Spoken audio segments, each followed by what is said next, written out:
पूजेला निघालोय, उगाच वाद नको।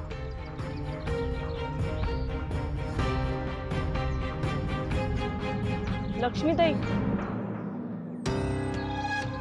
भावना नाही का आली?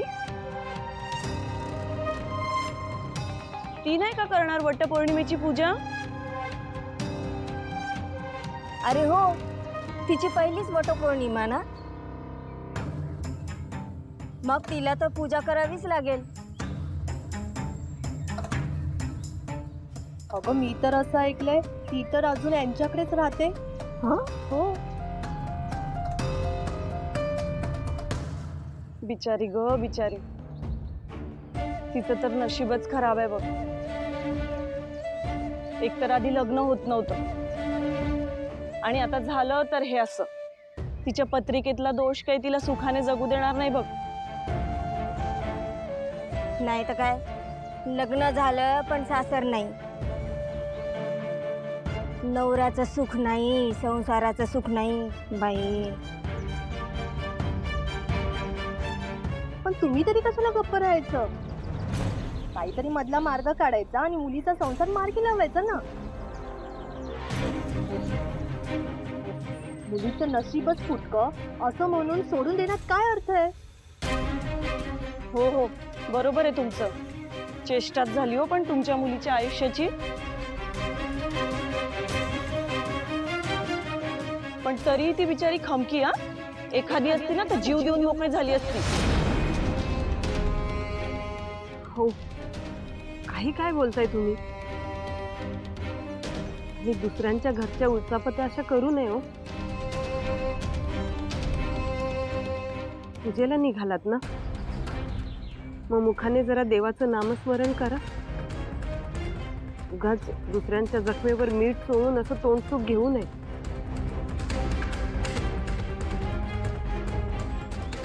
आणि काय हो, तुमची धाकटी जाऊ नाही आली? येणार नाही का ती पूजेला? आणि असं दुसऱ्यांना वाईट वंगाळ बोलून कुणाचं कधी भलं झालंय होय? चला ग।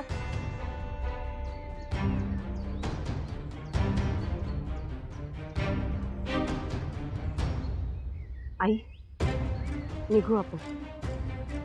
चला आई।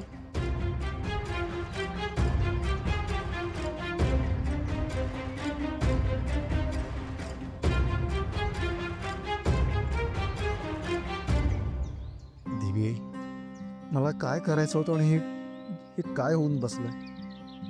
खरं तर मी भावना मॅडमशी लग्न करून त्यांच्याबद्दल हे असं वेड्यावाकडं बोलणाऱ्या लोकांची तोंड बंद करणार होतो, पण आता तर माझ्यामुळेच लोक त्यांना नको नको ते बोलायला लागले। काल श्रीनिवास काका जे बोलले ते अगदी खरं आहे। मीच भावना मॅडमच्या दुःखाचं सगळ्यात मोठं कारण होऊन बसलोय। नाही नाही, मी असं होऊच देणार नाही। मला भावना मॅडमच्या सुखाचं कारण व्हायचं। मी असं हातावर हात धरून बसलो ना तर ही परिस्थिती मी कधीच बदलू शकणार नाही। मला यावर काही ना काहीतरी तोडगा काढावाच लागेल, आणि तोही त्वरित, तात्काळ, ताबडतोब।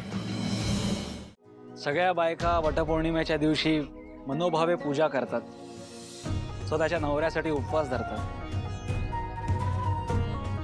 मला सांगा, आजच्या दिवशी तुम्ही कुठल्या नवऱ्याला प्रश्न विचारलाय का की काय रे बाबा, कुठे असतोस तू या दिवशी? तुझी बायको उपवास करत असते, पण नवऱ्यासाठी मात्र नेहमीच स्वयंपाक करतो। हे त्यांना कधी तुम्ही विचारलं नाही की तुम्ही का नाही करत उपवास? चल, नसेल जमत पूजा करायला, पण तू निदान बायको बरोबर वडापर्यंत येऊन बघू तरी शकतोस ना की तुझी बायको काय करते तुझ्यासाठी। मग प्रथेप्रमाणे हे सगळं त्याच्या आयुष्यासाठी चाललेलंच आहे, म्हणून काय त्याची काही जबाबदारी नाही या सगळ्या। आता या ज्या सगळ्या बायका जमल्या आहेत, त्यांच्या नवऱ्यांना या 7 जन्म नको आहेत का? बोला की। असे प्रश्न तुम्हाला पडतच नसतील। मला हे कळत नाही, प्रत्येक प्रश्नाला बाईलाच का सामोरं जावं लागतं?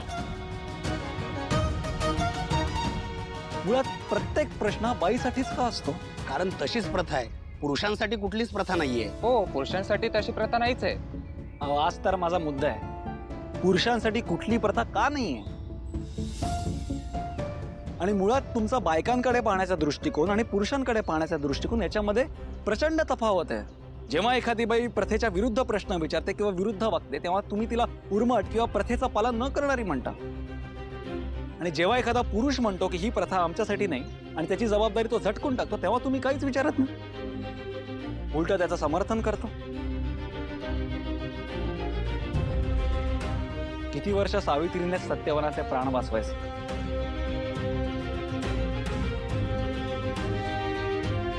त्याच्या उदंड आयुष्याची कामना करायची, तिला 7 जन्म हाच नवरा मिळू द्या म्हणून वटपौर्णिमेची पूजा करायची. मुळात माझ्या याच गोष्टीवर आक्षेप आहे की नेहमी प्रेमाची परीक्षा स्त्रियांनीच का द्यायची? त्यांनीच त्यांचं प्रेम सतत का सिद्ध करत राहायचं? माझा माझ्या बायकोवर खूप प्रेम आहे, पण मी हे तिच्यापर्यंत कसं पोचू? मला जर तिचं उदंड आयुष्य हवं असेल आणि जन्मोजन्मीची साथ हवी असेल तर मी काय करायचं? याबद्दल मला आजवर काहीच का नाही सांगितलं गेलं. मला सुद्धा तिच्यावरचं प्रेम व्यक्त करायचंय, ते सिद्ध करायचंय आणि यासाठी मी कुठलीही परीक्षा द्यायला तयार आहे.